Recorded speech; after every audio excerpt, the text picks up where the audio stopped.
Hello, and thank you for inviting me to speak to you today.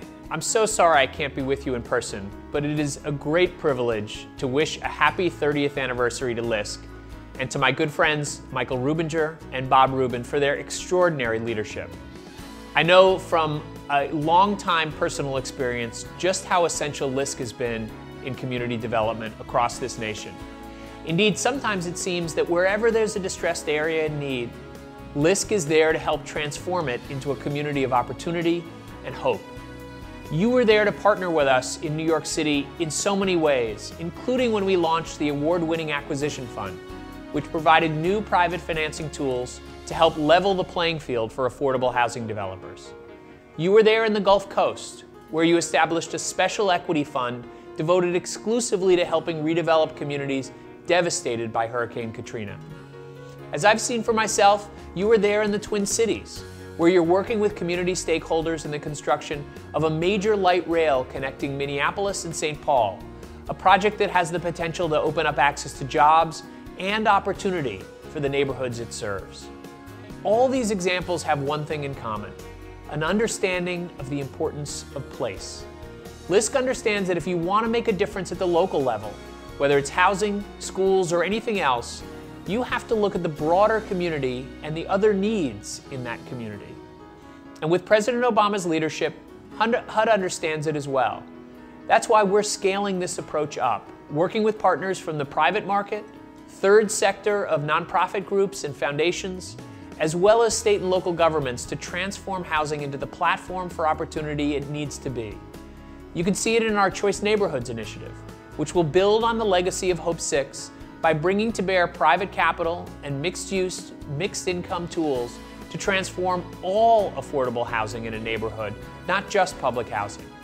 Just as importantly, it will make the private and third sector groups that have participated in Hope 6, groups like LISC, full partners in this transformation. And Choice Neighborhoods will link housing more closely with intensive school reform and early childhood innovations by forming a partnership with the Department of Education's Promise Neighborhoods initiative.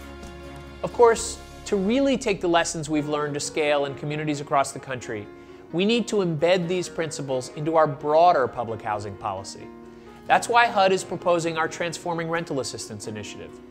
As you well know, right now we have a parallel housing system where most families live in housing that's financed, developed, and managed through mechanisms that can be integrated with the communities around them, while the 2.5 million poor families served by HUD's oldest programs live in another.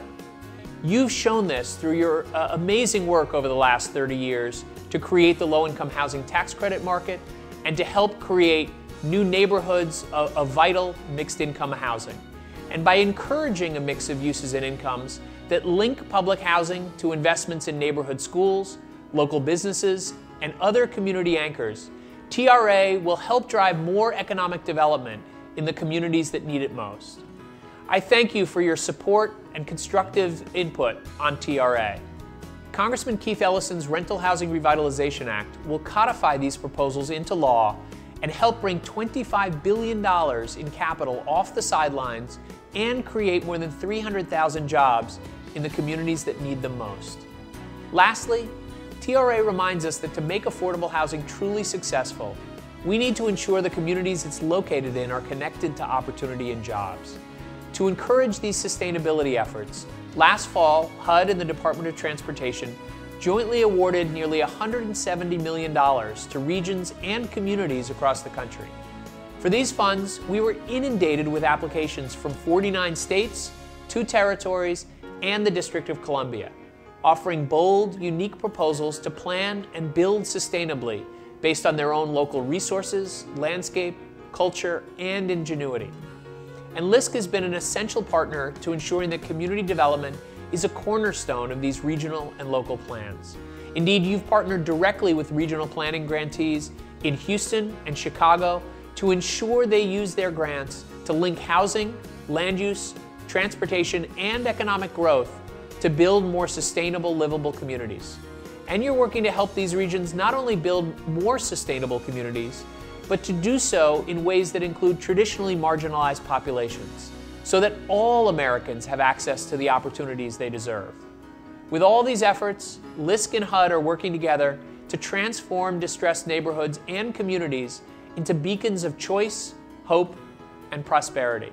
And we're not doing it by relying on the old, outdated, one-size-fits-all approach of the past, but with a real attention to the needs and the voices of communities themselves. For 30 years, LISC has worked to nurture community voices on the local level. And in HUD, under the Obama administration, you have a real partner. That's why I look forward to continuing to work together with you in the weeks and months to come.